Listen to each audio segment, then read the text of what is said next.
Cowboys Nation, I am sick and tired of this narrative. Ever since the call on Saturday, Cowboys haters have been floating this narrative out there that the Dallas Cowboys have the refs in their back pocket. Even though we're the most penalized team in the National Football League, we somehow got the refs in our back pocket. I'm about to put this crap to an end right after this intro. And the only thing else I got to say is, how about them Cowboys?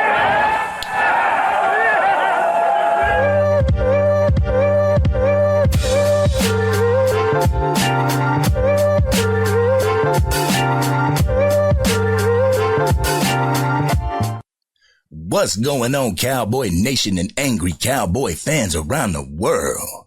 Y'all know who it is. It's your boy, the Angry Cowboys fan here on YouTube, the place where y'all can find my raw and uncut emotions about the Dallas Cowboys 24/7, 365. And as long as I'm alive, y'all know I'm DC for life, baby. And if you're DC for life, won't you go ahead, hit that subscribe button, ladies and gentlemen. Subscribe to what we do here, because what we do here is represent the Dallas Cowboys with pride, with dignity, with class, 24/7, 365. If that's something that you want to do, go ahead, hit that subscribe button. I have to bring this up, y'all. I got to bring it up again. From my understanding, it's been brought up by a few Dallas Cowboy content creators, and shouts out to them. But I have to add to my short that I put out. And if y'all haven't seen my short, I will put the link to my short in the description. But everyone is talking about this 2-point conversion as if it was truly the deciding factor in the game. If you're a Detroit Lions player, coach, owner, fan, water boy, bathroom attendant, as well as anti-Cowboys fans, it was a bogus call that cost the Detroit Lions the game. Even though they had another shot at the 2-point conversion at the 3.5-yard line instead of the 2. Even though Jared Goff had an open tight end that would have walked into the end zone had Jared Goff put the pass where he could have actually caught it. Everyone is acting as if this call caused a turnover on downs and the Dallas Cowboys got the ball right there. People truly think this cost the Lions the game when the game should have been over already. The call that put the Lions in the situation nobody wants to talk about. So I'm going to show you again this phantom tripping call, and then we're going to come back and unpack my raw and uncut. And ladies and gentlemen, I'm going to show you in full screen so you guys can see what I'm talking about. So check it out. And makes a heck of a play. What a play by Donovan Wilson. Gets the pick. Here's a flag on this. Hands after watching Wilson foul. Come away with that. Tripping. Offense number 89. 15-yard penalty. First down. See?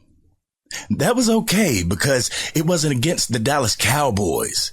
All the Detroit Lions fans and Cowboys haters were okay with that bogus call, but are pissed off about a messed up call against Detroit that was in the favor of the Dallas Cowboys.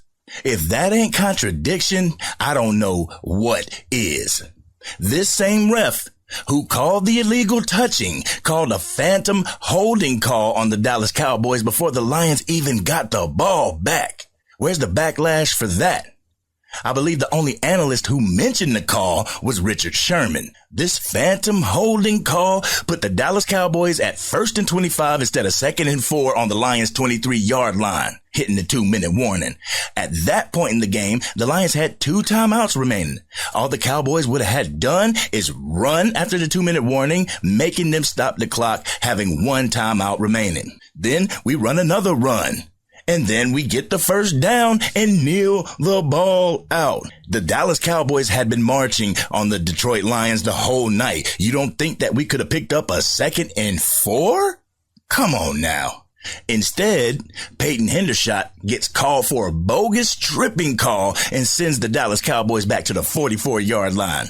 Could we have run the ball from the 44 and had the clock rolling? Yes, but we got that quick slant to CeeDee Lamb and it made the Lions have to burn a timeout. That brought us to the 33.5-yard line, allowing Mike McCarthy to start his poor clock management moments and call for Dak to throw a non-catchable ball down the right sideline. If it had not been for that bogus tripping call, the Dallas Cowboys would have nailed the ball out inside the Lions 20. Game over. As a matter of fact, let's listen to the Spanish announce team at AT&T Stadium call out who reported in. Let's go ahead and take a listen to that full screen. Terminado, pero le regalaron un tiempo fuera de Detroit, el pase incompleto. No hicieron el primero y 10. Apparently, the refs weren't the only people that were under the impression that number 70 reported as eligible. The announcer called it over the intercom at the stadium. No one objected to that. No one brought it to the refs' attention until the flag was thrown. Don't you think if number 68 reported and the Dallas Cowboy defense was told about number 68, they would have had someone to account for him? Donovan Wilson was 3 yards away from him. Yes, the same Donovan Wilson who had a pick earlier in the game. He was only 3 yards away from him. If he would have reported as eligible, don't you think Donovan Wilson would have picked him up? This goes to what I've been saying the entire season. You live by the refs, you die by the refs. There's a huge issue in the National Football League when it comes to officiating. It's all great when the calls benefit your team or go against the team that you are rooting against. What happens when the call doesn't go your way? You start to cry and complain and call to have the game played over. They mysteriously didn't even play the replay after the tripping call, but y'all wasn't tripping over that because it affected the Dallas Cowboys in a negative way. Everyone who is anti-Cowboys didn't mind that bogus call, that bogus tripping call. But when it was a call in favor of the Cowboys, y'all were up in arms. All I gotta say is now, y'all, is stop crying. If you're gonna cry when the Cowboys get a call their way, cry about the officiating all around. A person in the comments of the Pat McAfee show tried to say that I was happy with the officiating because it helped the Cowboys. He apparently didn't watch any of my videos or the shorts because I have a problem with the refs having way too much power in dictating the flow of these games. I feel the coaches should have challenge flags for the refs as well as play. 2 flags for the regular challenges and 2 flags for ref calls. The refs have zero oversight and can benefit from calling phantom calls. Just because the NFL made gambling illegal within NFL employees doesn't mean that it's not happening, Cowboys Nation. These refs need oversight. They need to be looked over. There needs to be referee reviews in the NFL. Roger Goodell, make it so.